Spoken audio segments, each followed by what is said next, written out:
Ma'am का भी बहुत बहुत हम वेलकम करते हैं, स्वागत करते हैं। और ग्रुप में कि आपने इतना वैल्यूबल समय निकाल के मैम ने भी हमें ज्वाइन किया प्रोग्राम के लिए, बहुत बहुत धन्यवाद उसके लिए। और अमित सोनी जी जो कि बहुत बड़े सेलिब्रिटी हैं, आपने भी अपना टाइम निकाला है हमारे प्रोग्राम को ज्वाइन करने के लिए, तो would like to thank to you also. और मैं चाहूँगा कि हमारे ग्रुप के ईडी मैडम जो कि हैं साक्षी अग्रवाल मैडम से कि आप जिससे please few words to start the programme. Ma'am कुछ आप कुछ वर्ड्स कहना चाहेंगे? Thank you so much, Pratik sir, and everyone here. A warm welcome to you all from Sage Group. आप लोगों ने एक introductory video तो Sage Group का देखा, उसमें it's proud that in Bhopal and Indore we have been given this opportunity कि हम लोग इतने लोगों को अपने आप से connect कर पा रहे हैं in education industry and in real estate industry.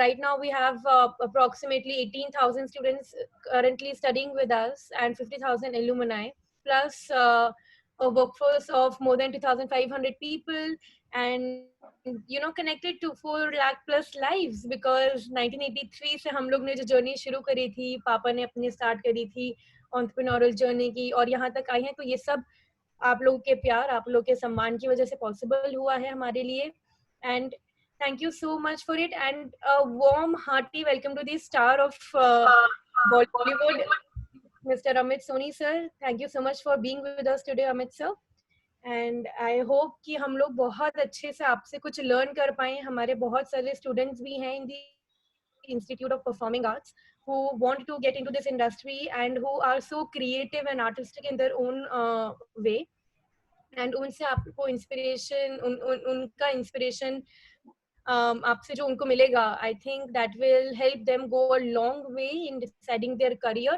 and in deciding what challenges they will face and how they can overcome those challenges. So thank you, Pratik sir, thank you, Neeraj Agrawal sir, for introducing us to a great personality like Amit Soni sir, and let's hear from him now. Thank you so much for ma'am for your valuable words. और now I would like to request to Saumya जो कि sir के बारे में अपना introduction देंगी, और या Naveen sir would you like to play the Saumya please आप थोड़ा सा अपना सर के बारे में बताएं, अमित सर के बारे में। तो सौम्या हमारी स्टूडेंट है, ट्रेनिंग एंड प्लेसमेंट कोऑर्डिनेटर है, she is getting an opportunity. Yes Saumya please. Hello, thank you for the opportunity, sir. Mr. Amit Soni is a star celebrity. He has worked in serials including Ye Hai Mohabbatein, Fear Files, बेटा भाग्य से, बिटिया सौभाग्य से, ना हारेंगे हौसला हम, सलाम इंडिया, श्रीमद् भागवत, परम अवतार Shri Krishna, and web series like Janvi. He was producer and actor.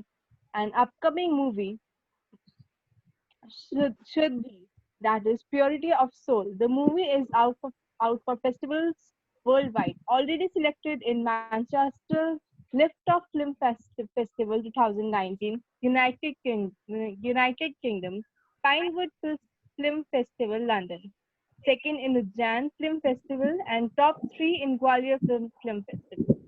Great. Album song Kailash launched by T-Series, launched Sara Hindustan song with 22 celebrities, and Tujo Mila Khuda Hum, Z Music, upcoming. Brand shoots, DP Jewelers, 7 Styles, G9 Clothes. So we have such a great celebrity over here, and we are so honored to have you with us, sir. Now I would request Mr. Naveen sir to play a video. Please, Naveen sir. Thank you so much. Yeah, Naveen sir, please.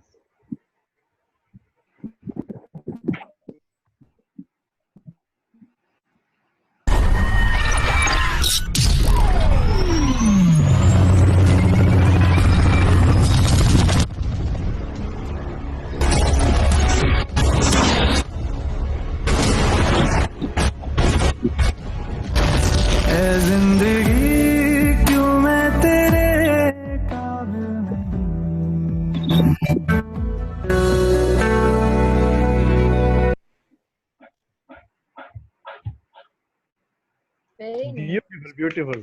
Clapping. Nice. Great. So काफी सारे students भी हमें join किए हैं, काफी सारे faculty members भी हमें ज्वाइन किए हैं, और सभी का कहीं ना कहीं ये ड्रीम होता है कि वो हीरो बन जाए, मूवी में उसकी रिलीज हो जाए। हर कोई ऐसा सोचता है, लेकिन सब लोग अपने अपने करियर प्लान्स में बिजी होते हैं। कुछ people could not get the opportunity, few people could not think due to their family conditions, situations, few could not get the opportunity। इस टाइप से रहता है, लेकिन सबको रहता है कि अपनी लाइफ में वो हीरो बने, किसी का लोग उसे फॉलो करें, स्टूडेंट्स फॉलो करें, रोल मॉडल बने। टीचर्स को तो रहता ही है इनफैक्ट ये सारी चीजें का। तो इतने अच्छे सेलिब्रिटी आज हमारे बीच में हैं, अमित सोनी जी। तो आपको warm welcome once again from Sage group, from Sage university Bhopal and from Sage university Indore, कि आप यहाँ पे आए हैं और अब हमारे स्टूडेंट्स को आप एनलाइटिंग करेंगे, उनको कुछ बहुत अच्छे गाइडेंस आपसे मिलेंगे कि कैसे एक सक्सेस हिस्ट्री बनाई जाती है और कैसे उसमें स्ट्रगल्स को करते हुए कैसे आगे बढ़ा जाता है। तो मैं चाहूंगा कि अमित जी अब थोड़ा सा अपने जर्नी के बारे में बताएं। आपने कैसे बॉलीवुड इंडस्ट्री में आप आ गए? आप पहले से आपने कुछ डिसाइड किया था या it's by chance, by heart या by luck? Amit sir, please sir.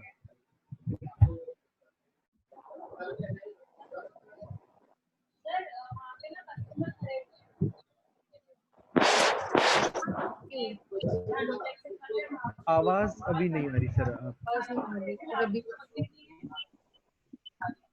आवाज, there is a problem sir.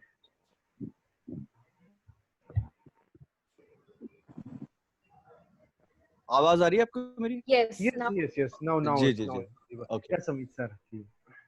सबसे पहले तो बहुत बहुत धन्यवाद सबके लिए, और thank you so much sir for coming. आपको देखने के लिए, आपको सुनने के लिए बहुत बेताब है हमारे स्टूडेंट्स और फैकल्टी मेंबर्स। तो आपकी मैं भी जैसे बेताब स्क्रीन हूँ पे आप आए तो सब धूम मच गई। बिल्कुल जी। जी। पहले तो सबके लिए थैंक यू सो मच, आपने इस काबिल समझा मुझे। अच्छा, इसके साथ साथ जो आपका सवाल है कि क्या ये मेरा ड्रीम था, यस ऑफ कोर्स, सबका जैसे आपने बोला एक ड्रीम रहता है। मेरी एजुकेशन बहुत छोटी जगह से हुई। मैं बैरसिया में मेरा एजुकेशन स्टार्ट हुआ, सरस्वती स्कूल था वहां से। तो उस वक्त एक बाल सभा हुआ करती थी सैटरडे को, तो उसमें मैं ना मिमिक्री किया करता था अपने स्टूडेंट्स के, जो मेरे आसपास कैरेक्टर हैं, लाइक कोई हकलाता है, कोई तुतलाता है, या जो भी है। और चक्कर में मार भी बहुत पड़ती थी, क्योंकि टीचर्स को भी नहीं छोड़ता था, टीचर्स की भी एक्टिंग किया करता था। पर वेल, इसके आगे बढ़ता चला गया, चीजें हुई, और ज्वेलरी डिजाइनिंग किया, काफी चीजें की, जॉब किया। फिर एक इंसिडेंट मेरे साथ क्या हुआ कि अमर कौशिक, शायद आपने जानते हो, जिसने स्त्री फिल्म बनाई है, स्त्री और बाला, तो उसका डायरेक्टर है अमर कौशिक। तो अमर एंड मी, मतलब हम लोग बहुत अच्छे दोस्त रहे। अमर उस वक्त स्ट्रगल कर रहा था, और वो भी मुंबई में था, मैं भी मुंबई में था। तो सोनी के सेट पे मैं एक बार गया हुआ था कुछ काम से अमर से मिलने के लिए। तो वहां दिव्यंका त्रिपाठी शूट कर रही थी, और उस वक्त मैं डी रमास डायमंड जूडी में ऑलरेडी जॉब कर रहा था। एकदम सडनली दिल से एक आवाज आई कि यार एक दिन दिव्यंका के साथ काम करूंगा। और आप किस्मत देखिए कि कुछ वक्त पहले जब मैं ये है मोहब्बतें कर रहा था, एक सीन था जिसमें दिव्यंका त्रिपाठी को मुझे किडनैप करना था, और उस वक्त जो भी सीन चल रहा था, तो मैंने ये बात दिव्यंका को बताई। मैंने कहा देखो, हम जो सोचते हैं कहीं ना कहीं कुछ वक्त के बाद सही, पर वो होता है। तो और मेरी जिंदगी में तो अक्सर वो चीजें हुई हैं। मुझे लगता है कि जो मैंने सोचा है, ऊपर वाली कृपा से, बाबा जी की कृपा से हुआ है। तो ये मेरा एक सपना था।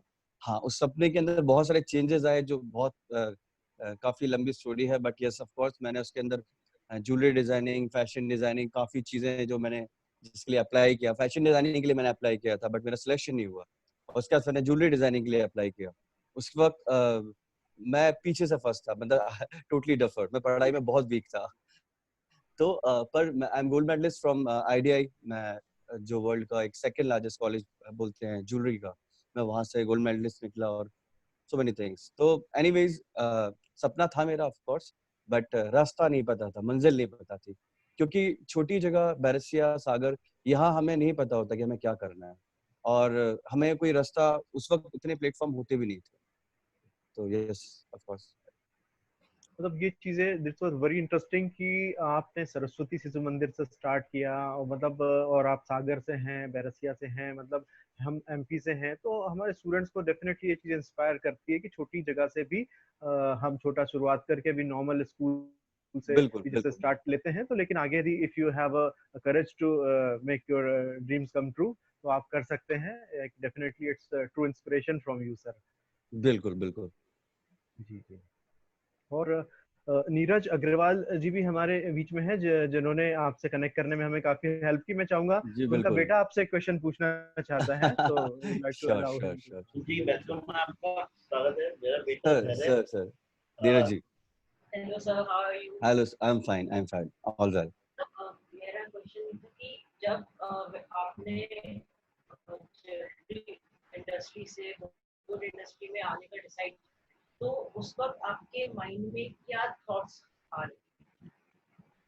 ये बहुत मतलब आपका एक ऐसा सवाल है जो कहीं ना कहीं मुझसे बहुत कनेक्ट करता है, क्योंकि रीजन क्या था कि आप एक एजुकेशन लेते हैं। जैसे मैंने जब ज्वेलरी डिजाइनिंग किया और I was in overseas, I was handling US, Europe, Hong Kong, China, Dubai, और उसके बाद में पीसीओएस में रीजनल हेड था। और उसके बाद जब इस फील्ड में इस फील्ड में मतलब मैं कहीं ना कहीं अट्रैक्ट हो रहा था, उसी वक्त मेरा सिलेक्शन सावधान इंडिया में हुआ, कुछ 2 सीरियल्स में हुआ और डीपी ज्वेलर्स से मुझे वो आया कि आप नेशनल हेड ज्वाइन कर लीजिए। अब एक तरफ आपका एक बिल्कुल एक सेटल्ड करियर है, आपको सब कुछ मतलब मिल रहा है, और दूसरी तरफ आपको एक करियर में एक बहुत बोलना चाहिए एक सपना जो आपको जीरो से स्टार्ट करना है, मतलब सब कुछ छोड़ के। तो असमंजस थी, ऑफ कोर्स बहुत डिफिकल्ट टाइम था मेरा। मैंने अपने फादर से बात की, मैंने उनसे पूछा कि मैं ये चीज़ करूँ या ना करूँ। फादर हैं, सोचेंगे भी, चिंता उनको भी हुई कि सोच लो तुम ये चीज़ कर पाओगे। तो मैंने कहा मैं एक वक़्त देता हूँ अपने आप को, अगर मैं सच में ये कर पाया, तो मैंने उनको बोला कि मैं 6 महीने का वक़्त देखता हूँ, अगर मुझे सच में काम मिला, मैं उसके लिए बहुत कोशिश करता हूँ। तो मतलब सच में काम मिला तो ज़रूर मैं शायद इस फ़ील्ड में, मैं ज्वेलरी का काम अभी भी करता हूँ, मेरा साइड बिज़नेस है वो, मैं ज्वेलरी डिज़ाइन भी करता हूँ। बट मेरा मेन मोटिव जो एक्टर बनना था, मैंने उसके लिए एकदम बोलना चाहिए बहुत प्रयास करे और थिएटर जॉइन किया आलोक दादा के साथ। तो एनीवेज मुझे काम फिर मिलता रहा, पर वो जो पीरियड था कि आप अपना पूरा करियर जो सेट है, उसके बाद आप एक ज़ीरो से स्टार्ट करने वाले हैं, ये बहुत डिफिकल्ट होता है, बहुत डिफिकल्ट। और ये बहुत सोच समझ के लिया जाता है, इसको आसान नहीं होता है, क्योंकि पेशेंस चाहिए, फैमिली का साथ चाहिए। मेरे फैमिली ने, मेरे फादर ने मुझे बहुत सपोर्ट किया, शायद ये बहुत बड़ी वजह थी, जो शायद I am lucky for that मतलब। तो वो एक ऐसा पीरियड था जो मैं जानता हूँ, क्योंकि आपको ऐसा लगता है कि सच में मैं वो कर पाऊँगा कि नहीं कर पाऊँगा? Thank you so much sir. Okay okay. क्योंकि ना सर बहुत सारे हमारे स्टूडेंट्स भी होते हैं, उनको भी कहीं ना कहीं ऐसे डिजायर होती है, कहीं ना कहीं ऐसे ड्रीम्स होते हैं, और लेकिन उनको भी यही दिखता है कि करियर बना लें, जॉब में चले जाएं, या फिर अपने जो ड्रीम्स है उसको पूरा करने जाए, तो वो बहुत असमंजस में उनको भी ये चीजें रहती है। तो सर जी। आपको उस समय भी जैसे आपने बताया कि आपने ये चीज करते करते भी उधर अपने आपने चांस लिया, तो आपको क्या चीज थी जो इंस्पायर करती थी, या कौन से वो हीरोज थे या हीरोइंस थे या मॉडल्स थे जिनको आप देख के इंस्पिरेशन लेते थे और आपको लगता था कि इनको रोल मॉडल बना के आगे बढ़ना चाहिए? देखिए रोल मॉडल तो मैं, चाहे आप कुछ भी बोले, मैं खुद का अपने आप ही रहा हूँ। मतलब मुझे अपने आप में ऐसा फील होता था कि मैं शायद ऊपर वाले ने अगर आपको 2 हाथ, 2 पाँव, एक स्वस्थ शरीर दिया है और कुछ सपने दिए हैं जो आपको ऐसा लगता है कि कुछ स्पेशल आपको बना सकते हैं, तो वो मेरे अंदर ही था। हाँ, ऑफ कोर्स मैं सलमान से बहुत वो रहा, इरफान खान मेरे बहुत मतलब मैं उनको बहुत पसंद करता था। मेरी 2 से 3 बार उनसे मुलाकात भी हुई। शाहरुख खान साहब, मतलब काफ़ी लोगों से मुलाकात हुई, बट मैं इंस्पायर हुआ कभी इरफान खान से। और मेरे गुरु हैं जो गोविंद नामदेव जी, वो उनसे मैं बचपन से इंस्पायर रहा हूँ, वो मेरे गुरु भी हैं। हर जगह उन्होंने मेरे को सिखाया है। तो ऑफ कोर्स इंडस्ट्री में इंस्पायर हुआ, लोगों को लगता था क्रेज, बट मुझे ऐसा लगता है शायद मैं हूँ, तो मुझे मैं और मैंने कभी ये नहीं सोचा कि मैं शाहरुख, सलमान या उस कैटेगरी को ही बनूंगा, या फिर क्योंकि लोग क्या सोचते हैं, या फिर एकदम उस टॉप का स्टार बनना है, या मुझे बस ये था कि मैं इस इंडस्ट्री में जाना चाहता हूँ जस्ट फॉर माई सेटिस्फैक्शन। मेरी जिंदगी में सुकून जो वर्ड होता है, मुझे, मैं पैसे के पीछे कभी बहुत नहीं भागा, मैं सुकून के लिए भागा, और मुझे इस चीज को करने में सुकून मिलता है। ओके। सर जैसा कि एक हमारे ऑडियंस का बहुत ही क्यूरियोसिटी थी कि जो टाइम हमने रखा था 2:32, इसके पीछे सर क्या लॉजिक है? वो पीपल वर आस्किंग मी, तो मैंने कहा नहीं, वो तो हम सर अमित जी से ही पूछेंगे, अमित जी बताएंगे कि क्या लॉजिक है उसमें। एक्चुअली मेरे जो गुरुदेव हैं जो अब शांत हो चुके हैं, तो वो मतलब जिनको हम मानते हैं, मैं, मेरा परिवार, सभी लोग, तो उनका जन्म 1932 में हुआ था। हमारे घर की जितनी गाड़ियां हैं या फिर जो फोन नंबर्स हैं, सब चीज, इवन मेरे लॉकर्स से लेके सभी चीजें, तो उसमें कहीं ना कहीं 32 शामिल रहता है। तो वो एक ऐसा लगता है मेरे आसपास है, चाहे उसको आप चाहे अंधविश्वास बोलें या एक आप मेरे लिए एक, मुझे ऐसा लगता है वो मेरे आसपास है। तो वो चाहे एक नंबर, लोगों के लिए एक नंबर होगा, मेरे लिए एक ऐसा लगता है कि वो मेरे आसपास वो है, ऐसा एक सोच है मेरी, बस। सर जैसे आपने बताया गुरु जी हैं, तो आप के और भी गुरु होंगे? कितने गुरुज आप के हैं या जिनको आप फॉलो करते हैं या जिनको बहुत रेस्पेक्ट करते हैं, जो बहुत मानते हैं आप जिन्हें? देखिए, सबसे बड़ा गुरु तो आपके पिता होते हैं, क्योंकि बचपन से लेकर आप तक, आज तक आप जो सीखे हैं, आप चाहे कुछ भी कहें, मैं एक अलग तरीके से बोलता हूँ, जनरेशन गैप होता है, हम बच्चे जब बड़े होते हैं तो हमें ऐसा लगता है हमारे पिताजी जो बोल रहे हैं वो सही है, गलत है, हम उनसे ज्यादा जानते हैं। हम गैजेट्स में स्मार्ट हो सकते हैं, हम एडवांस हो सकते हैं, पर हम एक्सपीरियंस में आपसे स्मार्ट नहीं हो सकते। तो बचपन से लेके जो अब तक सीखा, उसमें मेरे पिताजी ने मेरे सबसे बड़े गुरु पिताजी रहे। उसके बाद सबसे बड़ा गुरु मुझे लगता है वक्त होता है। मेरे लिए तो ये बोलूंगा कि मुझे मेरा सबसे बड़ा गुरु मेरा वक्त था, क्योंकि जो भी मैंने सोचा, जो मैं कर पाया या जो नहीं कर पाया, या जो भी मैंने अपनी लाइफ में स्ट्रगल देखा, अच्छा वक्त, बुरा वक्त, हर तरह का वक्त जो देखा और जो मैं आज हूँ, तो मेरा सबसे बड़ा गुरु मेरा वक्त। उसके बाद मेरे गोविंद नामदेव जी, जो मैंने आपको बताया, वो मेरे गुरु हैं। दीपक सिमल जी, जिन्होंने मुझे इस दिशा में मुझे बहुत सपोर्ट किया, क्योंकि बॉलीवुड एक ऐसी जगह है जहाँ पे आप एक चौराहे पे खड़े होते हैं, आपको ये नहीं पता होता है किस दिशा में जाना है। तो वहाँ गोविंद जी ने और दीपक सिमल जी, दीपक भैया ने मुझे काफी सपोर्ट किया। आलोक चटर्जी, वो तो आलोक दादा और गोविंद अंकल साथ में एनएसडी में थे, तो गोविंद अंकल ने बोला मुझे फोन करके, एक काम करो अमित, आलोक दादा से तुम थिएटर थोड़ा सा करो। हालांकि मैं बहुत ज्यादा वक्त नहीं कर पाया, पर काफी कुछ उनसे सीखा। तो ये मेरी लाइफ में गुरु थे। और मैंने अगेन मैं आपको बोलना चाहूंगा, हम सब के लिए सबसे बड़ा गुरु हमारा वक्त होता है। और अगर आपके लिए कभी ये मेरा पर्सनल एक्सपीरियंस मैं आपको बोलता हूँ, अगर जिंदगी में आपको तकलीफ आती है ना, तो आप कभी ये ना सोचे कि आपका बुरा वक्त आ गया। आपको ऊपर वाले ने चुन लिया है, आपके गुरु ने आपको चुन लिया है कि आप सीख जाएं। अगर आप सीख सकते हैं, आप अगर अभी सच में मानते हैं कि आपको आगे बढ़ना है, तो आप उससे सीखेंगे और वही गुरु, वही वक्त आपको बहुत कुछ सिखाएगा। Great sir, great great great. मतलब आपका फिलोसॉफी देख के डेफिनेटली हमारे स्टूडेंट्स, हमारे फैकल्टी मेंबर को लग रहा होगा कि बीइंग आप एक बॉलीवुड के स्टार हैं, लेकिन आप गुरु को इतना मानते हैं, इतना बिल्कुल। इम्पोर्टेंस देते हैं, और वो बहुत ही अच्छे आदर्शवादी विचारधारा आपकी सुन के बहुत अच्छा लगा। सर हमारे द सेज ग्रुप में अग्रवाल कंस्ट्रक्शंस भी है, और उसमें जो हमारे उसके हेड हैं रुपेश गोरखे सर, वो भी आपसे क्वेश्चन पूछना चाहते हैं। श्योर, श्योर तो प्लीज। सर मैं नमस्कार। Rupesh sir please. नमस्कार अमित जी। सर नमस्कार। बहुत अच्छा, आपको सुन के बहुत अच्छा लग रहा है। धन्यवाद आपने सर। काफी अच्छा बताया, आपने एक इंस्पिरेशन का भी वो था। तो आपने सर अपनी लाइफ में इस समय आपके फैमिली का क्या रिएक्शन था जब आपने अपने इसको चेंज किया, जब आपने ट्रैक को चेंज किया? पहले आप जी। ब्यूटी लाइन में थे, फिर आप फिल्म इंडस्ट्री में आए, तो उस समय हम्म। आपकी फैमिली का, आपके रिलेटिव्स का क्या रिएक्शन था? देखिए, मैंने कभी रिलेटिव्स को बहुत ज्यादा, मैंने ऑफ कोर्स मेरे फ्रेंड्स बहुत अच्छे हैं, मेरे रिलेटिव्स भी बहुत अच्छे हैं, पर ये मेरा पर्सनल सोच है, सिर्फ माँ बाप ही होते हैं जो चाहते हैं जिंदगी में आप जो भी करो बेस्ट करो और आगे बढ़ो। और रिलेटिव्स हमेशा कोई बुरे नहीं होते, पर वो चाहते हैं आप आगे बढ़ो, पर वो जी। कभी नहीं चाहते कि आप उनसे आगे बढ़ो। तो मेरा जब ये रिएक्शन था, जब मैंने ये किया, तो मेरी फैमिली ने, मैंने बोला ना कि डर उनके अंदर भी था, क्योंकि मैं इतने साल का सब कुछ छोड़ के फिर से मैं एक नई शुरुआत कर रहा था। पर सपोर्ट उनका ही था, विश्वास था उनको मुझ पे, कि वो ये जानते थे कि जब मैंने शुरुआत जिंदगी की जीरो से करी, एक छोटी सी जगह से की, और जब मेरी लाइफ का पहला पर्सन था जो अब्रॉड में जाके वर्किंग वीजा पे जॉब कर रहा था, इतनी कंट्रीज में जॉब कर रहा था, जब मैं उस चीज को बिना किसी सहारे, बिना किसी सपोर्ट के जब अकेले कर सकता हूँ, तो शायद कहीं ना कहीं इस चीज को भी कर सकता हूँ। तो ऑफ कोर्स उनका रिएक्शन, थोड़ा सा डर था उनके अंदर, पर जैसे ही काम करता रहा, उनका वो पॉजिटिव होते रहे, उनका विश्वास बढ़ता रहा, और आज भी उनका विश्वास जीतने के लिए ही सब कुछ कर रहा हूँ। बहुत अच्छा।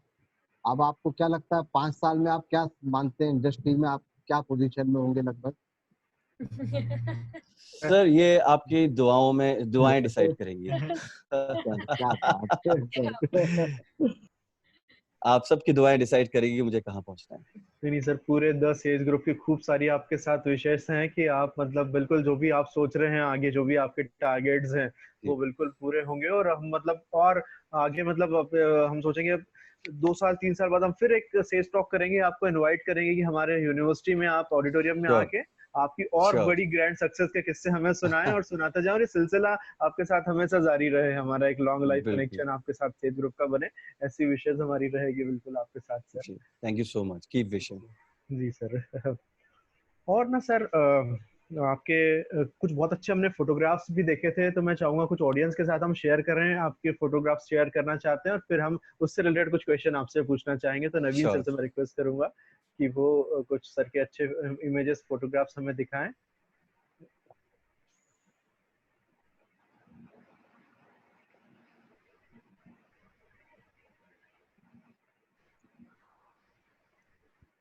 ये आपके खलिश एल्बम का है।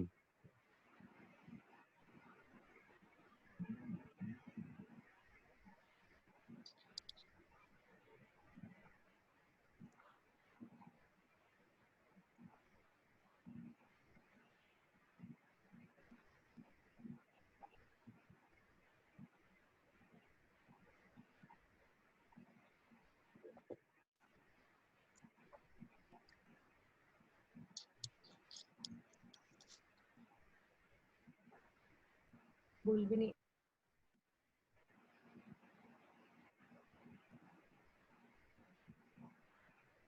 तो सर अगला क्वेश्चन जो हमारे स्टूडेंट्स से है, स्टूडेंट्स पूछना चाह रहे हैं आपसे कि इतना अच्छा फिजिक आप कैसे मेंटेन करते हैं, और सर इतनी बढ़िया पर्सनालिटी का क्या राज है सर? प्लीज कृपया वो बताएं।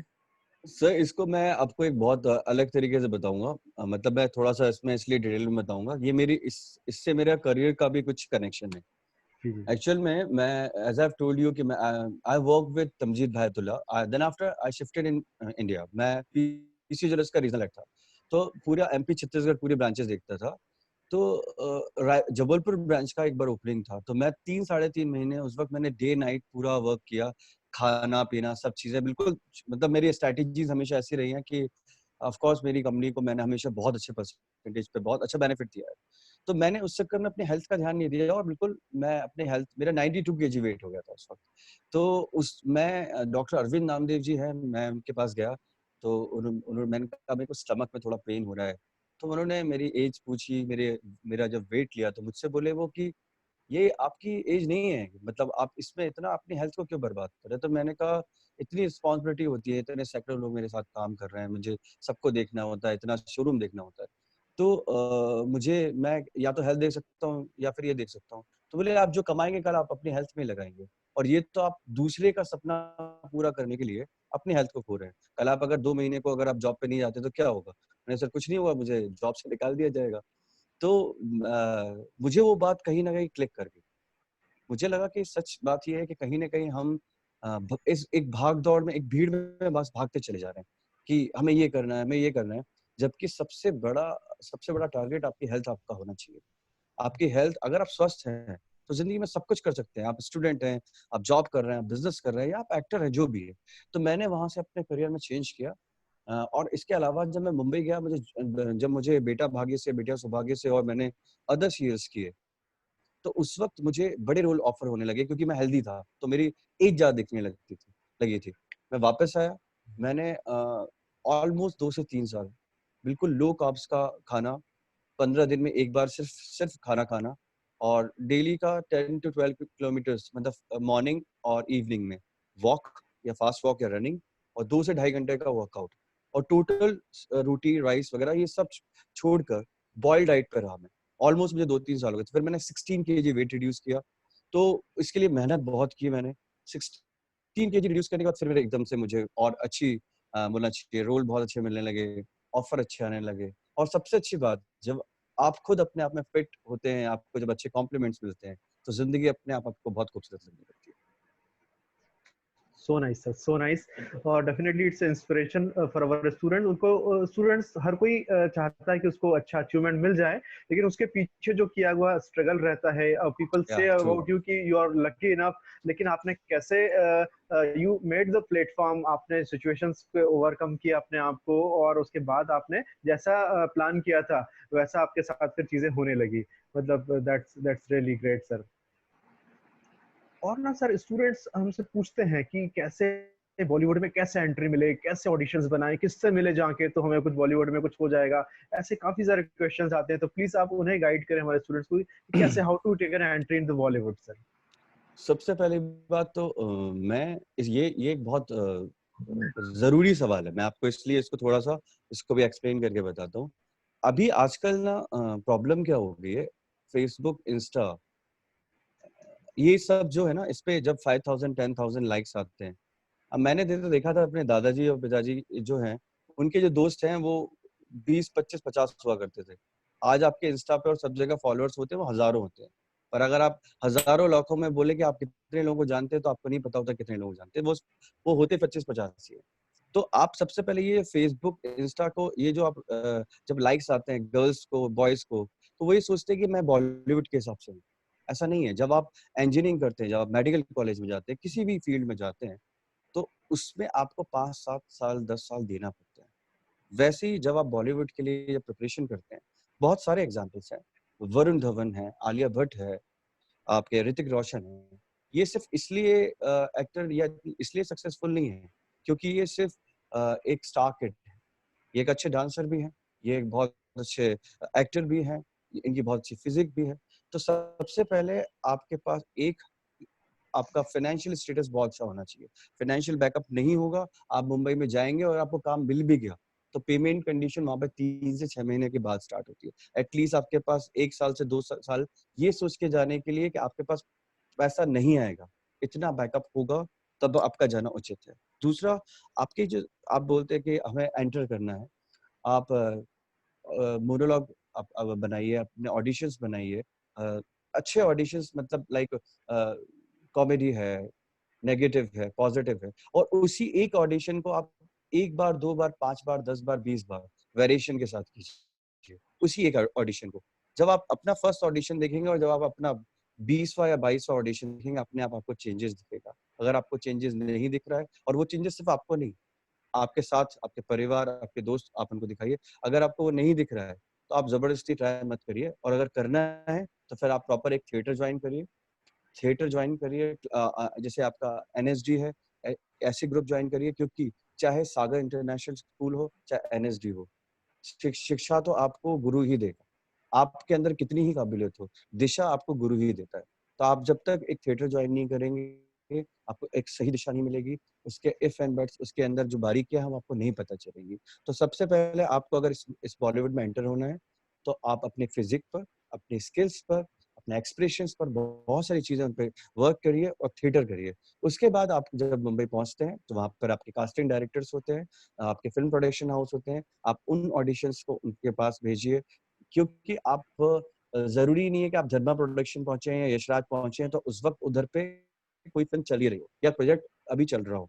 तो आप जबरदस्ती चक्कर नहीं जब काटते हैं और काम नहीं मिलता, तो लोग हताश हो जाते हैं, क्योंकि वो व्यस्त नहीं होते, वो अस्त व्यस्त होते हैं, वो सिस्टमैटिक नहीं होते। आप कास्टिंग डायरेक्टर्स हमसे थोड़ा सा पैसा जरूर लेते हैं, वो भी काम पूरा होने के बाद, पैसा मिलने के बाद। पर एटलीस्ट आपको ये पता होता है कहाँ किस जगह क्या ऑडिशंस चल रहे हैं, कहाँ पे क्या फिल्म बनने वाली है। तो आप उनसे कनेक्टेड रहिए और बार बार ऑडिशंस देते रहिए। मैंने ऑलमोस्ट 100+ ऑडिशंस दिए हैं।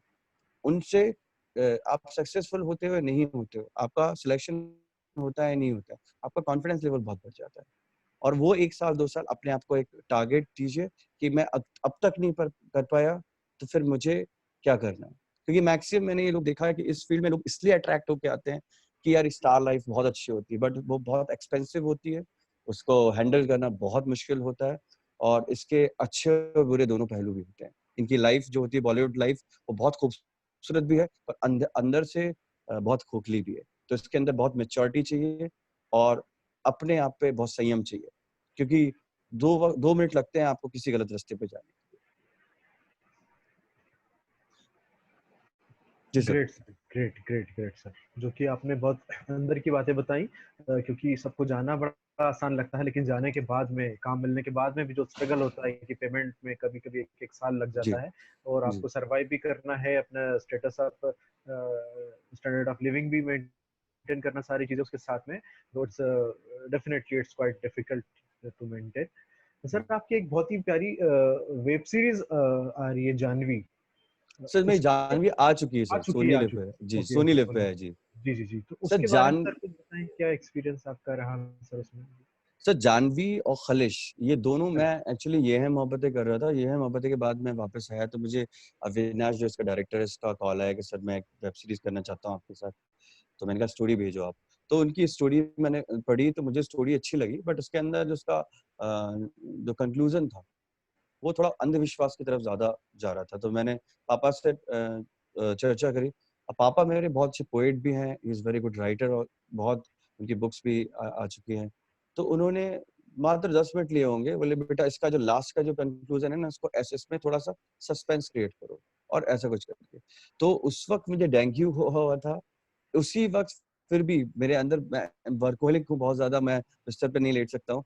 उसी वक्त खलिश जो सॉन्ग था वो, उस खलिश का भी एक कहानी ये थी कि मेरे एक कजिन ब्रदर के भी दोस्त का छोटा भाई था जिसने मुझे अप्रोच किया कि मैं बहुत अच्छा, मतलब मैं, मेरे पास मेरी सिंगिंग बहुत अच्छी है, प्लीज आप मुझे अपॉर्चुनिटीज दीजिए। मैं, उसके फादर नहीं है, तो उसने मुझे अप्रोच किया कि मैं काफी वक्त से ट्राई कर रहा हूँ जबलपुर में, ऐसा जो भी था। तो उसकी आवाज बहुत अच्छी लगी मुझे। तो जबकि मैं उससे 1 साल के बाद मिला, लॉन्च होने के बाद भी, पर मुझे आवाज अच्छी लगी, उसने, मैंने उस सॉन्ग को बुलाया। उस सॉन्ग को फिर मैंने टी सीरीज भेजा, वहां से उन्होंने मुझे, जो उनके टी सीरीज ने मुझे ओके किया। तो मैंने खलिश को बनाया और उसी वक्त पैरेलली मैंने जानवी को बनाया। दोनों को बनाने के बाद फिर इसको सोनी लिव से लॉन्च किया। और क्योंकि मुझे कई बार, I am not a producer, मैं एज एन एक्टर ही काम करता हूँ, बट कुछ प्रोजेक्ट कभी कभी अच्छे लगते हैं तो मैं इसको कर लेता हूँ। जैसे मैंने अभी खुदा मिला भी सिंगापुर मलेशिया शूट किया है सॉन्ग को। ब्यूटीफुल सॉन्ग, बहुत ही खूबसूरत सॉन्ग है। कैलाश खेर जी के बैंड के साथ ही पूरा म्यूजिक मेरा रेडी हुआ है। और जो आपने सारा हिंदुस्तान जो सॉन्ग सारा हिंदुस्तान, सुना जी है जी। जी, उसमें भी मेरा वही मेरी टीम है। क्योंकि मैं वक्त के साथ दोस्त, मेरी टीम बदलता नहीं, वो मेरे साथ ही चलता है जी। Great sir, great philosophy sir. अब आपका सॉन्ग भी हम थोड़ा सा लास्ट में प्ले करेंगे, एक बार हमारे ऑडियंस को भी दिखाएंगे। वैसे तो सबका देखा हुआ है, उसमें भी 22 सेलिब्रिटीज के साथ आपने जी काम सारा किया। हिंदुस्तान जी जी। जी। सारा हिंदुस्तान एक ऐसा सॉन्ग है जो, मतलब मैं आज लाइफ में कुछ भी कर लूं आगे, बहुत सक्सेसफुली कितना ही अच्छा काम कर लूं, ये मेरा मेरा इसमें बहुत इमोशन जुड़ा हुआ है। एक्चुअल में मैं टीवी देख रहा था, सभी लोग कोरोना पे लेकर इतनी न्यूज, वही चर्चा, आदमी दिन भर उसी पे बात, फोन पे बात। तो मुझे लगा कि लोग ना बहुत डिप्रेशन में जा रहे हैं, कहीं ना कहीं बहुत नेगेटिव हो रहे हैं। तो कुछ ऐसा बनाते हैं कि जो बहुत पॉजिटिव हो, जिसको सुन के लोग मतलब एक फ्रेश फील करें। तो मैंने गौरव को कॉल किया जो इसके लिरिसिस्ट भी है, और उसने ये सॉन्ग भी गाया हुआ है। मैंने, यार मैं ऐसा कुछ सॉन्ग करते हैं। और इत्तेफाकन उसके 1 हफ्ते बाद मुस्कुराएगा इंडिया लॉन्च हो चुका था। तो जो खैर उन्होंने पहले कर दिया था ऑफ कोर्स, बट मैंने गौरव को बोला, उसने ये सॉन्ग लिखा, मुझे बहुत पसंद आया। फिर मैंने अपने कुछ सेलेब्स को कॉल किया, मेरे जिन्होंने मेरे साथ काम किया हुआ है। आपको आवाज आ रही है मेरी? Yes yes sir, yes sir. जी। तो मैंने उन जो आपके भाभी जी घर पे हैं, जो आपके रोहित जी हैं, जाकिर हुसैन साहब हैं, सुदेश बेरी जी हैं, तो सभी को मैंने कांटेक्ट किया। और कुछ मेरे डायरेक्ट कांटेक्ट थे, कुछ मेरे डायरेक्टर्स हैं, उन्होंने हेल्प करी। तो काफी लोगों ने, एक यहाँ पे दीपक है, उन्होंने हेल्प करी। तो जब मैंने उसको सॉन्ग को करना चाहा, मैंने इस सॉन्ग में सच में ये 1.5-2 महीने का पूरा लॉकडाउन निकाला है। क्योंकि डिफिकल्ट ये होता है कि हर इंसान घर में बैठा हुआ है। इस घर के अंदर आपको, मैंने इनको बोला लैंडस्केप में आपका वीडियो चाहिए, वो पोर्ट्रेट में सेंड कर रहे हैं। कुछ सेलेब्स में नाम नहीं लेना चाहूंगा, मैंने उनको बोला, उन्होंने टी शर्ट की जगह बनियान में मुझे शॉट भेज दिया। तो क्या मैं बात है सर। तो मैं उनको बोलना चाह रहा, सर हिंदुस्तान के लिए सॉन्ग है। तो बहुत सारी डिफिकल्टीज आई। अब क्या होता है, 150-200 फुटेजेस में से आपको 2.5 से 3 मिनट का फुटेज निकालना है, लिपसिंग मैच करनी है, म्यूजिक एडिटिंग, मास्टरिंग, मिक्सिंग, बहुत बहुत सारी चीजें होती है, खासकर तब जब आपके पास एक रिकॉर्डिंग स्टूडियो भी नहीं है। तो गौरव को भी बहुत डिफिकल्टीज हुई। उसने गौरव ने बैठ के घर पे सॉन्ग को, गौरव ने और मनोज ने जो सॉन्ग का म्यूजिक जो रेडी किया है उसने बहुत एफर्ट से किया। तो हमारी टीम ने, हमने बहुत एफर्ट किया और मैं ऑलमोस्ट डेली 12 से 14 घंटे फोन कॉल्स पे रहता था, बट एनीहाउ मैंने कर लिया। उसके बाद प्रॉब्लम ये आई कि एक लेबल से मेरा कॉन्ट्रैक्ट हुआ, मैंने पेपर साइन किए, उन लेबल ने, उन्होंने बोला कि इसको हम लॉन्च करते हैं। ये पिछले महीने के 25 को लॉन्च होना था। अब सब चीज होने के बाद उन्होंने एंड मोमेंट पे बोला कि इसमें से क्या मोदी जी की फुटेज हटा दीजिए, कोरोना वॉरियर्स के फोटो आप हटा दीजिए। अब क्योंकि मैं कोई कांग्रेस या बीजेपी का नहीं हूँ, मेरा ये सॉन्ग मेरे प्राइम मिनिस्टर के लिए था, ये मेरे देश के लिए था और ये एक कमर्शियल सॉन्ग नहीं था। ये मेरी इच्छा थी, मैं अपने देश के लिए, हम लोग कोई खाने से, कोई लोग हर तरह से लोगों की हेल्प कर रहे हैं, डॉक्टर्स अपनी तरीके से हेल्प कर रहे हैं, पुलिस अपनी तरह से हेल्प कर रही है, तो हम वो चीजें करते हैं। इसके साथ साथ कुछ ऐसी चीज भी दूंगा जो एक मोटिवेशनल चीज हो। पर उन्होंने उसको बोला कि हम इसको कमर्शियल करेंगे, नहीं तो आप इस सॉन्ग को हम लॉन्च नहीं करेंगे। अब क्योंकि मैं सब कुछ कर चुका था, मेरी पूरी सेलिब्रिटी से पूरे मेरे कमिटमेंट हो चुके थे, तो वो जो एक हफ्ता था मैं बहुत टेंशन में रहा। फिर मैंने सोचा कि खुद को परखा जाए। फिर मैंने इंडिया न्यूज से बात किया, हम लोगों ने फिर 9XM से कांटेक्ट किया, फिर जितने भी न्यूज चैनल्स हैं उनसे कांटेक्ट किया, उन सबको बहुत पसंद आया वो सॉन्ग। फिर हमने कहा चलो एक बार एक रिस्क लेते हैं। एक शेयरिंग प्लेटफॉर्म जरूर नहीं था इसका, बट हमने कहा इसको हम इंडिया में हर जगह पहुंचाएंगे और बाबा जी की कृपा से हमने पहुंचाया। 9XM में अभी फर्स्ट नंबर पे मुस्कुराएगा इंडिया चल रहा है, सेकंड नंबर पे हमारा सॉन्ग चल रहा है, तो it's good. Very nice sir, thank you so much. और ना आपने बहुत ही रियलिस्टिक बात बताई है, बिल्कुल जैसे कि हम लोग भी कुछ जब जॉइंट एफर्ट्स करते हैं, कुछ काम करते हैं काफी सारे लोगों के साथ मिलके, तो जैसा हमें लगता था ऐसी प्रॉब्लम हमारे साथ ही आती है, लेकिन आपने बताया आपके साथ भी ऐसी प्रॉब्लम्स आई कि किसी ने हॉरिजॉन्टल बना दिया, किसी ने वर्टिकल बना दिया उसको, तो वीडियो को बहुत सारी चीजें होते हैं। सीनियर लोग होते हैं, आप उन सीनियर्स को बहुत ज्यादा कुछ बोल नहीं सकते हैं, वो हमसे बहुत सीनियर्स होते हैं और काफी ज्यादा रिजोल्यूशन कम का वीडियो भेज देंगे, 10 सेकंड के फुटेज के भेज देंगे, मतलब बहुत सारी चीजों को हमें होना पड़ा, बट यस बाबा जी की कृपा से हो गया वो चीज। जी जी जी, सो रियलिस्टिक सर। और इसमें सोनू सूद सर का मैं स्पेशल थैंक्स बोलूंगा। सोनू सूद सर से कांटेक्ट किया और सोनू सूद सर ने इसको, हमें उनको सॉन्ग अच्छा लगा, उन्होंने एग्री किया। इवन उन्होंने फुटेजेस का बोला, तब तक हम लोग उनकी फुटेज लेकर एडिट कर चुके थे और हमने लॉन्च कर दिया था। तो सोनू सूद सर को बहुत पसंद आया। अभी अपने शिवराज जी जो अपने एमपी के सीएम हैं, उन्होंने इस सॉन्ग के लिए ट्वीट किया हुआ है। कैलाश खेर जी ने को बहुत पसंद आया सॉन्ग, तो टचवुड सबकी तरफ से बहुत अच्छा रिस्पांस आ रहा है। आई होप आपको पसंद आया हो, आप लोगों ने सुना हो। बिल्कुल बिल्कुल। हम मैं चाहेंगे नवीन गुजर सर से कि एक बार वो यस वो प्ले कर दें। इतनी बात हो गई है, ऐसा लग रहा है एक और बार सुन लिया जाए उसको। सॉन्ग प्ले और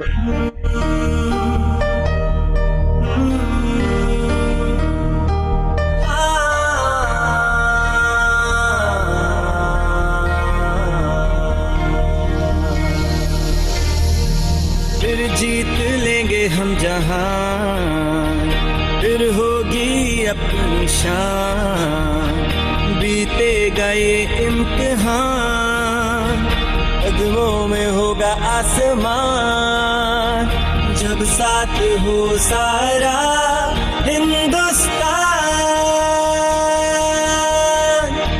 जब साथ हो सारा हिंदुस्तान।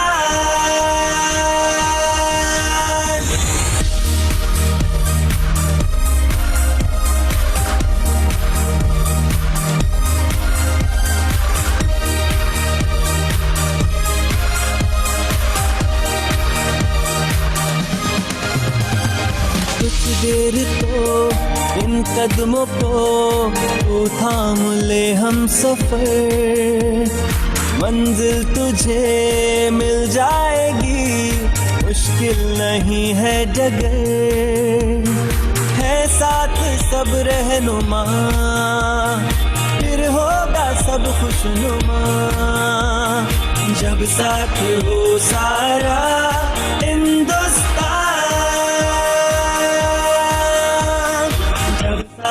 हो सारा हिंदुस्तान। आत्मनिर्भर भारत का ये युग हम भारतवासी के लिए नूतन प्रण भी होगा, नूतन पर्व भी होगा। रात की फिर होगी सुबह उम्मीदों की शाख से, इन रास्तों पे फिर दौड़ेगी जिंदगी शान से। बेहतर बने गुलसितां तू साथ दे दे जहां, फिर साथ हो सारा हिंदुस्तान,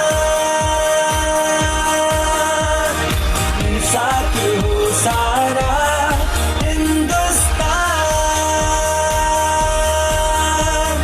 फिर साथ हो सारा हिंदुस्तान, फिर साथ हो सारा Hindustan.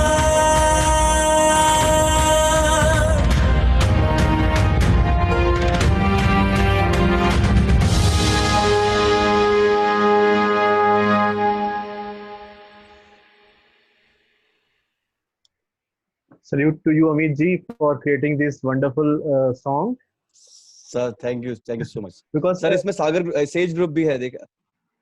Thank you so much उसके लिए हमें सोनी सर स्पेशल थैंक्स में भी, और बीच में आपने हमारे सेज इंटरनेशनल स्कूल का बिल्कुल। वीडियो दिखाया। जी, जी। आपका सेज जो है अभी पूरे म्यूजिक चैनल्स पे दिखाई दे रहा है, 9XM पे और आपके आहो म्यूजिक चैनल पर और इंडिया न्यूज पर, और आप देखेंगे पूरे नेशनल न्यूज इसको कवर कर रहे हैं।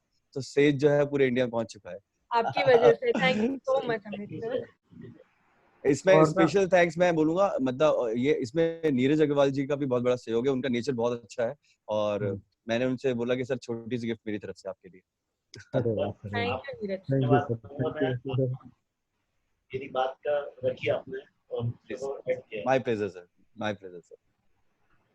Really sir, it's really so nice of you कि आपने बढ़िया हमारे सेज ग्रुप को, सेज इंटरनेशनल को भी दिखाया उसके अंदर, बहुत ही बढ़िया सर। और ना एक हमारे साथ अभिनव जी भी हैं, अभिनव जी वो भी बहुत हमारे सेज ग्रुप के सुपरस्टार हैं। तो हमारे उनसे भी सेज ग्रुप के हीरो सर। तो वो भी आपसे कुछ पूछना चाहते हैं। हाय हाय अभिनव, कैसे हो आप? सर मैं thank you good. First of all कि आपने इतना अच्छा एफर्ट करा सबके लिए। Thank you so much. And मेरे को आप थोड़ा आपका मेरा क्वेश्चन थोड़ा आपके लाइफ बेस्ड था कि like how do you manage your work and your diet, your workout all together daily on a daily basis? It's very difficult, मतलब यस ऑफ कोर्स मैं इस चीज को सच कहूँ तो डिफिकल्ट इसलिए होता है। एक तो मैं मुंबई में जो लाइफ जीता हूँ उसमें, मुंबई का मैंने अपनी लाइफ में मैक्सिमम डिपेंडेंसी कभी नहीं रखी, अकेला रहता हूँ। अगर मेरा शेड्यूल मॉर्निंग का है तो मुझे 4 o'clock या 5 o'clock उठ के निकलना है, तो मेरा बस ये कि सिस्टमैटिक बहुत होता है। मैं अपना डाइट खुद बनाता हूँ, मैं अपनी क्लोथिंग्स, क्लीनिंग और ट्रैवलिंग सभी चीजें, मतलब मैंने बोला मैं किसी पे डिपेंड नहीं रहता हूँ। तो डिफिकल्ट बहुत होता है, थक जाते हैं और मुंबई में डिस्टेंस बहुत ज्यादा है, तो 1-1.5 घंटे का जर्नी जाना, 1-1.5 घंटे में आना, उसके बाद दिन भर का वहाँ का शेड्यूल, उसके बाद फूड खुद प्रिपेयर करना। और मैं मैक्सिमम बाहर का फूड अवॉइड करता हूँ, मुझे घर का ही अच्छा लगता है और मैं मैक्सिमम बॉइल्ड लेता हूँ। हाँ ये बात अलग है, जब मैं भोपाल आता हूँ मुझे अपनी मम्मा के हाथ का खाना इतना अच्छा लगता है कि मेरा 2-5 किलो वजन बढ़ ही जाता है, वहाँ कंट्रोल नहीं करता हूँ। बट यस ऑफ कोर्स ये बहुत मैनेज करना बहुत मुश्किल होता है। पर जब आपके देखिए, एक बहुत देशी बात बोलता हूँ मैं कि जब तक आपके जिंदगी में आपके अंदर पागलपन नहीं है, आप कुछ भी हासिल नहीं कर सकते। और जब वो आपके अंदर पागलपन होता है, वो जुनून होता है, वो जुनून आपको थकने नहीं देता है, आपको हर चीज में अपने आप सिस्टमेटिक रखता है। तो जिस दिन आपकी जिंदगी में, और क्योंकि जब सपना आपका है तो पूरा आपको करना है, तो वहां पे आप किसको एक्सक्यूज देंगे? जब आपको लगता है कि आप अपना कहीं भी थोड़े से भी लेजी हो रहे हैं या फिर वहां से आए हैं और ट्रैवलिंग करके थक गए हैं, तो फिर आपने एक थोड़ा सा आपने पावर नैप लिया, ये सब चीजें, फिर से हम लोग भागना स्टार्ट कर देते हैं। और मुंबई की लाइफ ही ऐसी है, जो रुक गया वो रुक गया, जो आगे जिसको बढ़ना है तो उसकी जिंदगी में ये सब चीजों के लिए जगह नहीं है कि कैसे मैनेज करें। मैनेज आप अपने आप करने लगते हो। और हाँ, एक और खास बात मैं बोलूंगा, मैं हर उस इंसान के लिए बोलूंगा जो जिंदगी में ऐसा ये सोचता है कि मेरी जिंदगी में क्या है, कुछ भी नहीं है। आप सच मानिए, अगर आप मुंबई में आप अपनी लाइफ को 2 से 3 साल जिएंगे तो आपको वक्त का, पैसे का और परिवार का सही मूल्य पता चलेगा। जब 30 सेकंड के अंदर आपकी स्ट्रगलिंग टाइम में आपके साथ आपके सामने से ट्रेन निकल जाएगी, या फिर आप घर पहुंचेंगे और आपकी माँ के हाथ का खाना आपको नहीं मिलेगा, या आपके अनसिस्टमैटिक रूटीन की वजह से बेफिजूल के पैसे खर्च होंगे। तो आपको वक्त, पैसे और परिवार की जो वैल्यू है वो आपको मुंबई जैसी जगह में पता चलती है, क्योंकि आपका एक दिन का गलत रूटीन आपकी बहुत सारी चीजों को इफेक्ट करता है। तो यस ऑफ कोर्स, जो आपका क्वेश्चन था कि ये चीज करना बहुत डिफिकल्ट रहता है, बट मैं करता हूँ, क्योंकि अगर फिट है तो हिट है, और दिखेंगे तो बिकेंगे।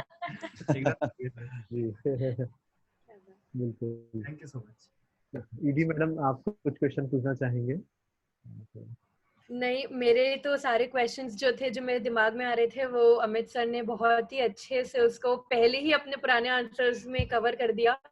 एंड बहुत अच्छा है सर। मतलब ये वाली इंडस्ट्री को लेके काफी बार पेरेंट्स के मन में बहुत पॉजिटिव वाइब्स नहीं आती। मतलब ऐसा लगता है कि अंदर बहुत ही अंदर कुछ कुछ चलता है जो सामने दिखता नहीं है। Sure. और बहुत सारे ऐसी खबरें भी आती हैं, कभी कभी न्यूज भी आती हैं, तो खासकर लड़कियों को इस लाइन में भेजने में पेरेंट्स काफी सोचते हैं, मेरे ख्याल से जितना लड़कों से ज्यादा शायद सोचते हैं। तो इसमें बट आप, क्योंकि इसमें क्या कहना चाहेंगे आप, क्योंकि आपके पेरेंट्स सपोर्टिव थे, वो बहुत अच्छी बात है, आपने जैसे बताया। बट बहुत सारे बच्चे करना चाहते हैं, बट उनके पेरेंट्स के मन में डर रहता है कि क्या होगा बच्चे का, ये वाली लाइन स्टेबल है कि नहीं है, और ये सब क्वेश्चंस आते हैं। खासकर हम लड़कियों के बारे में भी सोचे जो बनना चाहती हैं, मॉडलिंग में जाना चाहती हैं, तो उनके लिए आप कैसे कहेंगे, क्या कन्विंस पावर रहे उनके लिए, और पेरेंट्स को अपन इस इंडियन सोसाइटी को मेंटालिटी कैसे चेंज कर पाएंगे?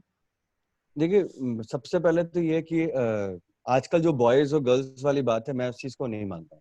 ये जो चीज बोल दी जाती है ना कि गर्ल्स के लिए इतना सोचना चाहिए, बॉयज के लिए इतना सोचना चाहिए, सब इक्वल है, ये सब कुछ मतलब नहीं है। हाँ, आपके पेरेंट्स हमेशा एक गर्ल्स को लेके वो एग्जैक्टली वो कई जगह हम बोलते हैं कि उनकी सोच छोटी है, वो सोच नहीं छोटी होती है, वो हमेशा आपका कोई भी इंसान जिससे आप बहुत ज्यादा प्यार करते हैं उसके लिए एक डर रहता है, तो वो गलत नहीं होता है। अब आपकी बात ये है कि इस इंडस्ट्री में जाना चाहिए या नहीं जाना चाहिए।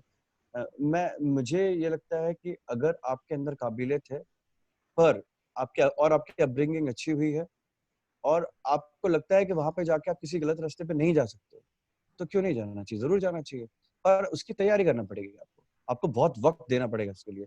और वो शुरुआत आपको जरूरी है कि आप मुंबई जाके करें। आप आज एग्जाम्पल, आप आज भोपाल में हैं, आप भोपाल में अपनी एजुकेशन जरूर करिए, और एजुकेशन के साथ साथ पैरेलली आप थिएटर करिए। थिएटर करते करते करते आपको ये महसूस हो जाएगा कि मैं इस इंडस्ट्री में जाने लायक हूँ या नहीं।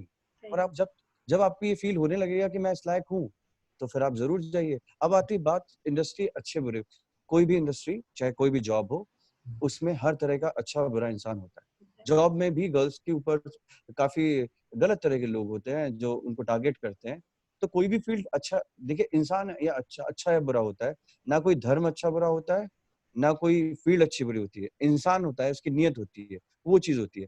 आप अगर किसी भी फील्ड में जाते हैं और अगर उसमें गर्ल्स को बोला जाता है आप कॉम्प्रोमाइज करें, देखिए इस फील्ड में रेप नहीं होता है, इस फील्ड में कॉम्प्रोमाइज होता है, जो आपकी खुद की मर्जी होती है। अगर कुछ गलत चीज ऑफर की जा रही है, और पहली बात तो पूरी इंडस्ट्री खराब नहीं होती है, पर अगर इसमें आपको कोई चीज ऑफर की जा रही है और आप उस चीज को डिनाई करते हैं और आपके अंदर काबिलियत है, आप कर सकते हैं, तो कोई चीज आपके ऊपर कोई जबरदस्ती थोड़ा ना कर सकता है।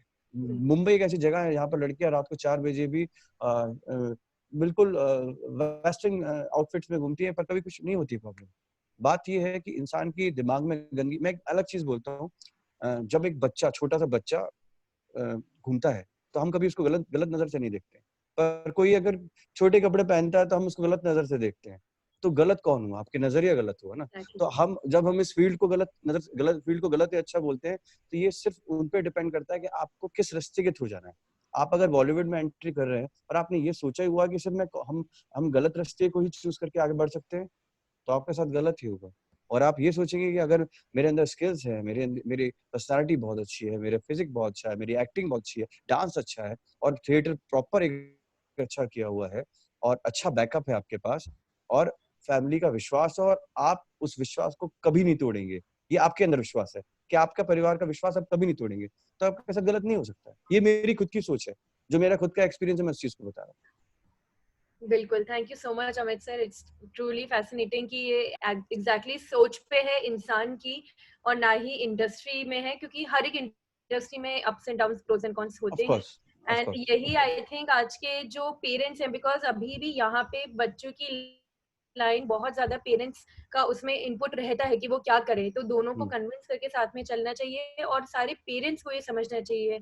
हमारे रिसेंटली हमारे साथ मेहदी बोस भी जुड़े थे सेज टॉक में, जिन्होंने स्वैग से स्वागत और ये वाले ऐसे सॉन्ग्स गाए हैं, तो उन्होंने भी यही कहा था कि इस समय पे हमारे जो परिस्थितियां हैं ये वाली लाइन में आने के लिए, वो इंसान की मतलब सोच को, मतलब उनके भी पेरेंट्स बहुत सपोर्टिव थे, और मेरे ख्याल से इस समय पे पेरेंट्स को सपोर्टिव होना पड़ेगा बहुत ज्यादा। अगर उनको बच्चों पे विश्वास करना पड़ेगा, उनकी अपब्रिंगिंग पे विश्वास करना पड़ेगा, जिससे 100%, 100%। आगे जाएं।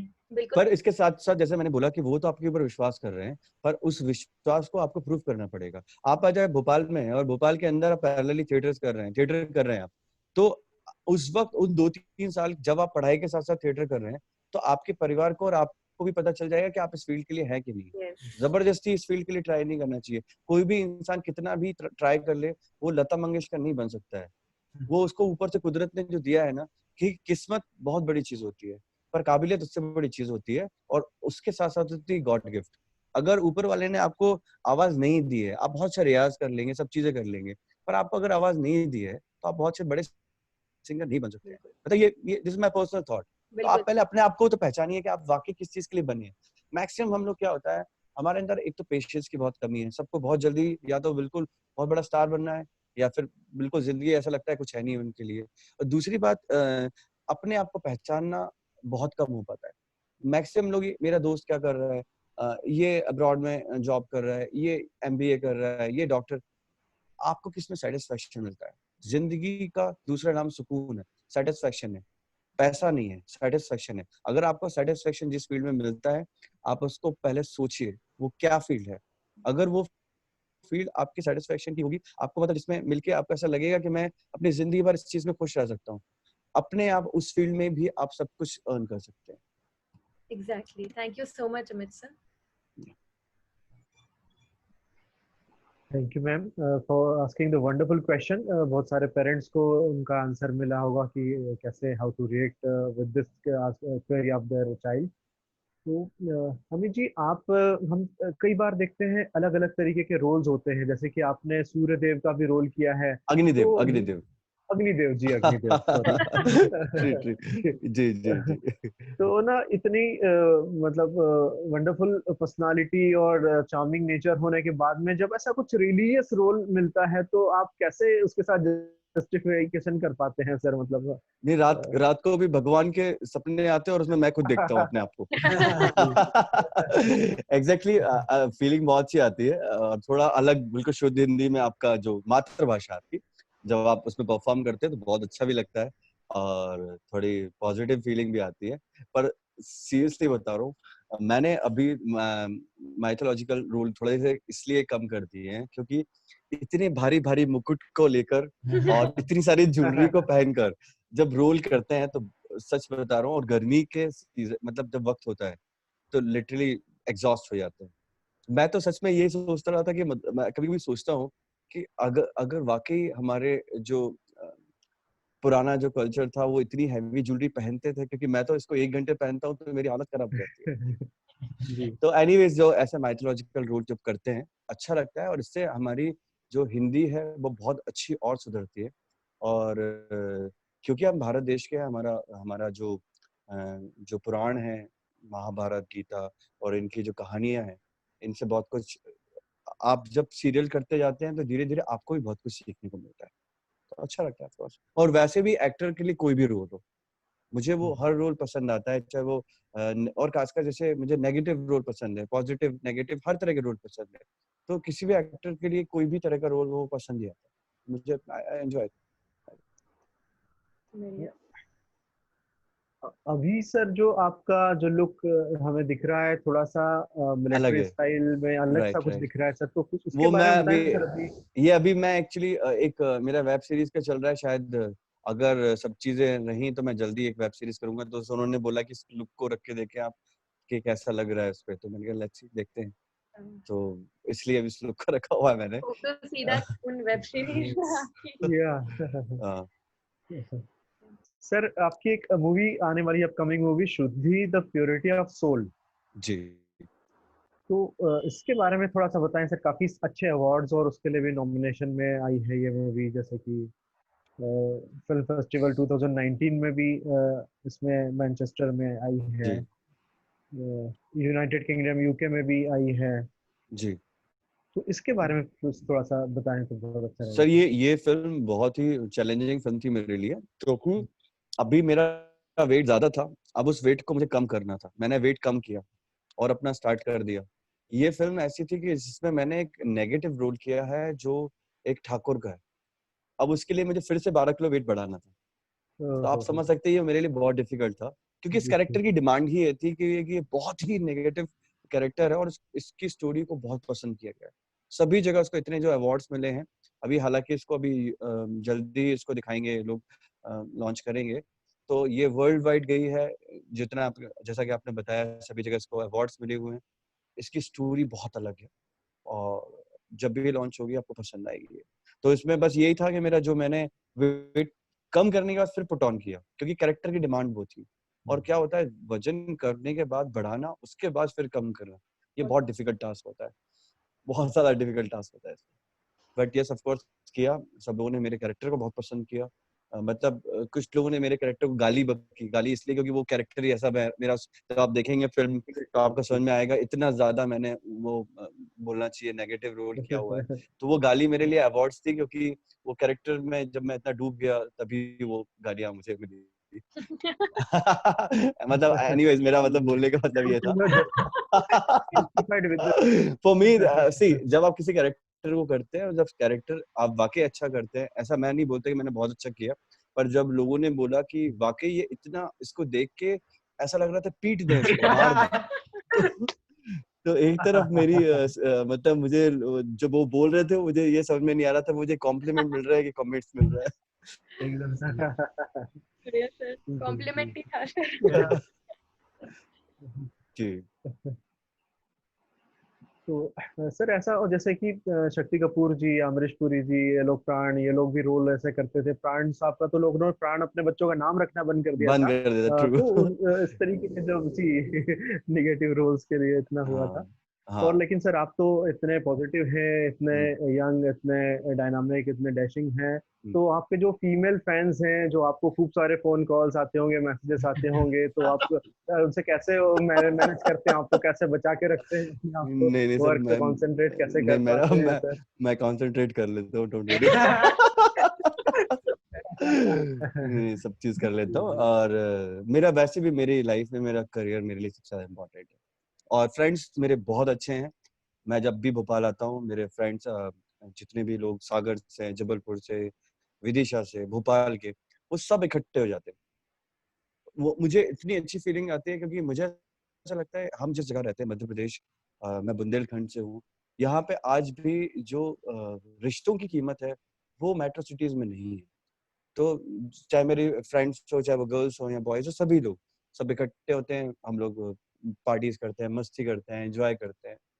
और ये मुझे एक बहुत रिफ्रेश करता है, क्योंकि जब आप मुंबई के बिल्कुल एक बहुत टाइट शेड्यूल में रहते हैं और उसके बाद जब यहाँ वापस आते हैं, तो जो आपको सुकून मिलता है तो अच्छा है, लगता है। और आपका जो सवाल है मैंने घुमा दिया, आप समझ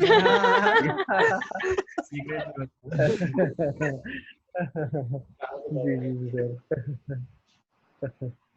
तो ये तो एक रोमांटिक सवाल था सर। इसके बाद में जैसे अभी आपने स्ट्रगल के बारे में भी बताया, कुछ ना जैसे बहुत सारे टेंशन्स भी चलते हैं चीजों को लेके। जैसे कभी कभी हमको सुनने में आता है, कभी कोई सुसाइड अटेम्प्ट्स होते हैं, या बहुत सारा प्रेशर होता है, काम किसी को कभी कभी नहीं नहीं नहीं मिलता है।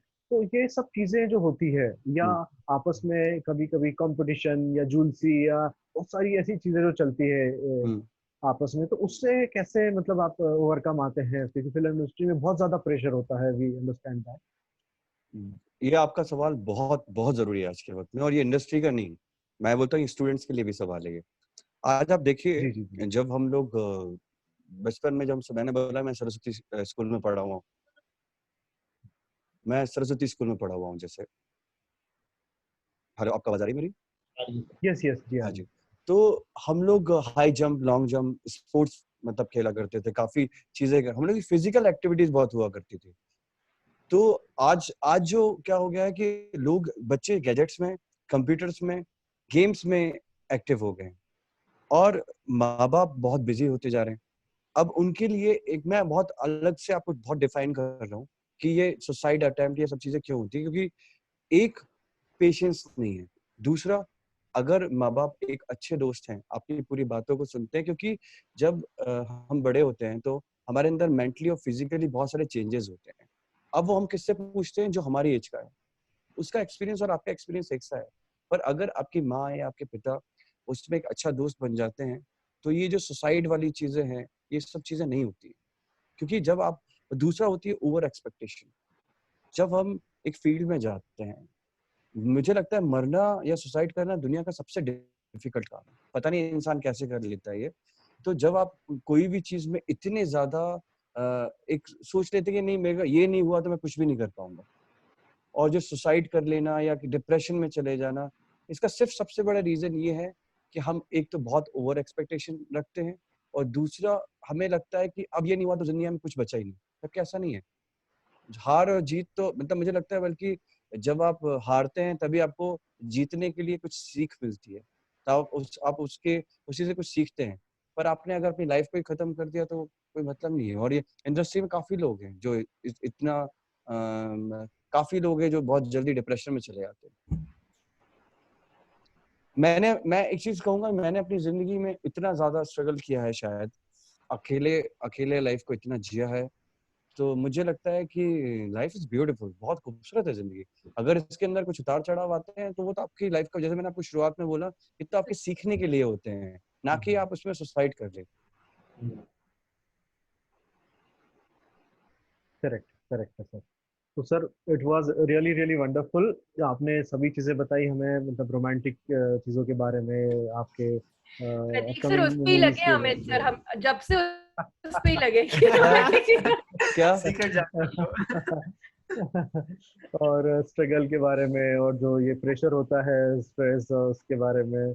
तो सारी चीजें आपने बताई। अब मैं एक लास्ट आपसे यही चाहूंगा कि एक आप अच्छा सा मैसेज यूथ्स को क्या देना चाहेंगे, आज के यूथ्स को, क्योंकि वो बहुत एम्बिशियस होते हैं और बहुत सारा कुछ लाइफ में करना चाहते हैं, ये भी कर लूँ वो भी कर लूँ। तो आप कुछ अच्छा सा क्या मैसेज देना चाहेंगे हमारे यूथ्स को? और इसके बाद फिर ईडी मैडम के पास कोई क्वेश्चन होगा तो हम लेंगे, और अदरवाइज हम फिर एंडिंग की तरफ बढ़ेंगे। तो सर यूथ के लिए आप कुछ क्या मैसेज देना चाहेंगे, प्लीज बताइए।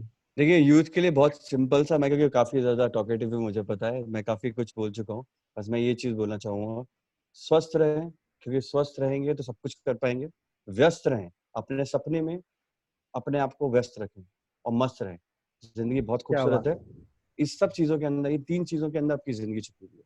इसलिए स्वस्थ रहिए, व्यस्त रहिए और मस्त रहिए। और हाँ, काबिल बनिए। काबिल इंसान कभी भी भूखा नहीं मरता, काबिल इंसान कभी भी तकलीफ में नहीं आता है। अगर आप, किस्मत भी सपोर्ट करती है, पर अगर आप अपनी जिंदगी में सब कुछ छोड़कर अगर किसी चीज को पाना चाहते हैं, तो आपको सच में सब चीजें मिलेंगी। मतलब आप जो भी चाहते हो मिलेगा। पर आप सिर्फ किस्मत के भरोसे मत रहिए, काबिल बनिए, और जो भी है उसमें सेटिस्फाइड रहिए।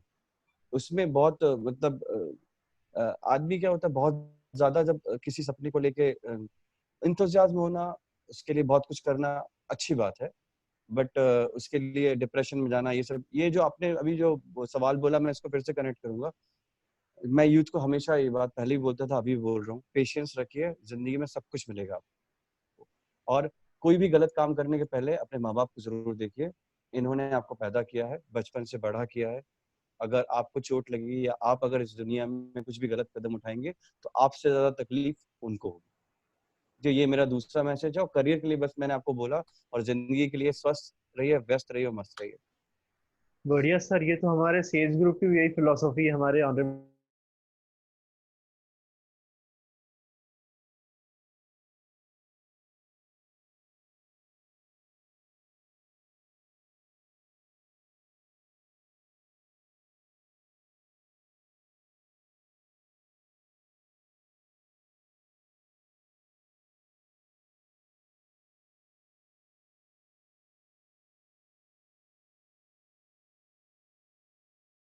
so much. नहीं इंस्पिरेशन मिली हमारे स्टूडेंट्स को, उससे इंस्पायर्ड वर्ड्स आपने बिल्कुल कहे, और बहुत अच्छा गाइडेंस मिला, बहुत अच्छा रोड मैप मिला है स्टूडेंट्स के लिए।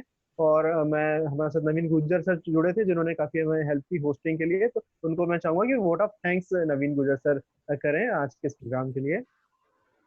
जी, thank you so much sir for giving me such a wonderful opportunity. आवाज आ रही है सर आपको? जी मुझे आ रही है। जी hello Amit ji, good afternoon. Hello how are you? I am good sir, आप कैसे हैं? मैं बहुत अच्छा हूँ, ऑल वेल, बाबा जी कृपा। जी थैंक यू, हमेशा बनी रहे सर कृपा आप पर। हेलो साक्षी मैम, हेलो एवरीबॉडी। सर बस एक चीज थी, मेरा एक क्वेश्चन भी था, बहुत अच्छा क्वेश्चन जो आप बार बार पिंक कर रहे थे थिएटर को लेके। तो I did also 3 theatre in Ravindra नाट्यगृह। तो वो जो थिएटर जो होता है सर, वो एक तो बिना रीटेक के होता है, right?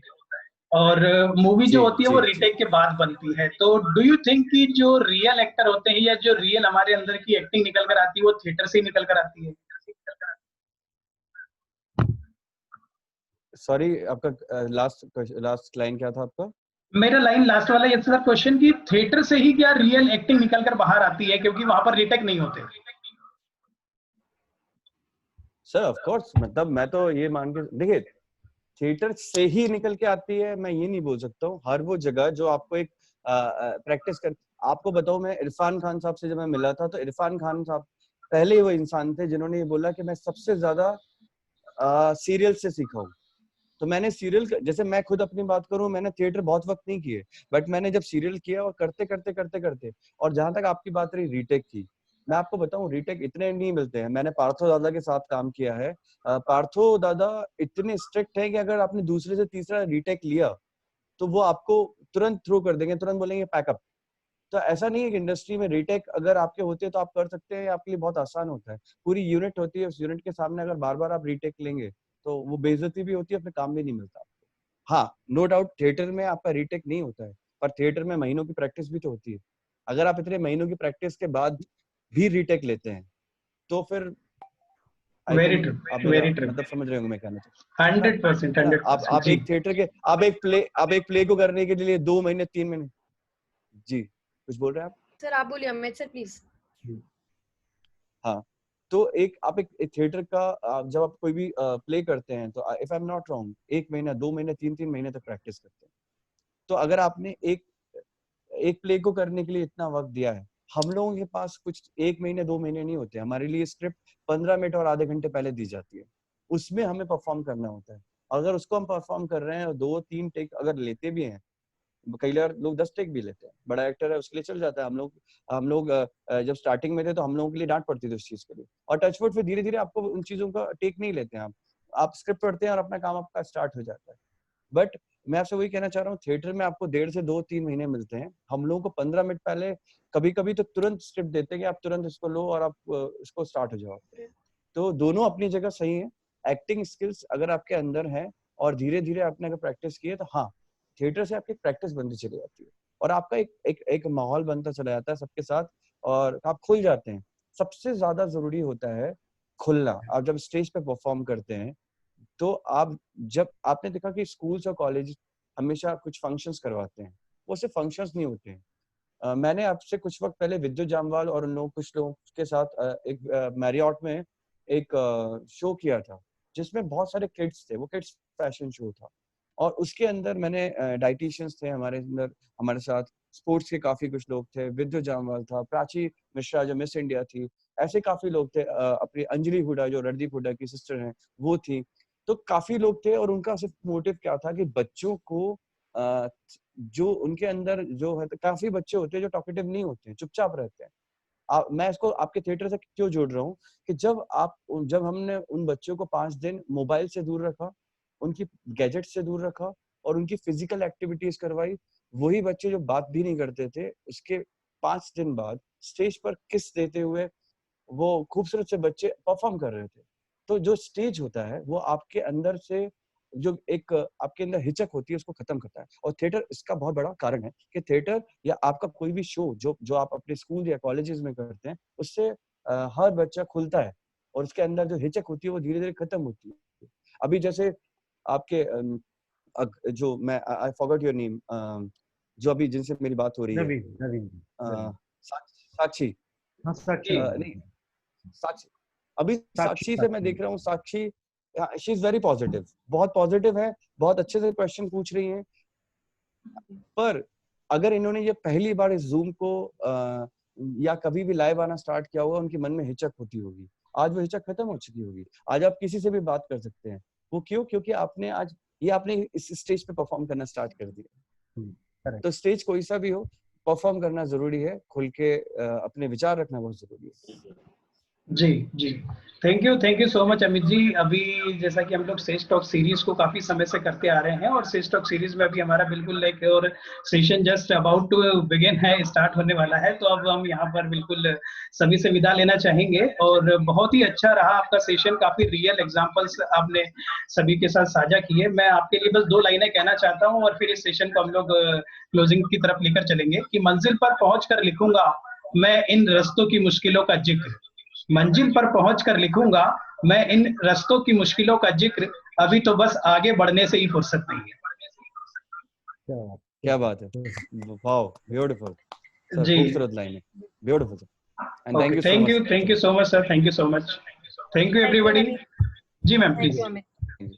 Thank you so much everyone, thank you Amit sir once again. Thank you Amit sir, thank you Sakshi ma'am, thank you everyone for giving the valuable time to us. Thank you so much.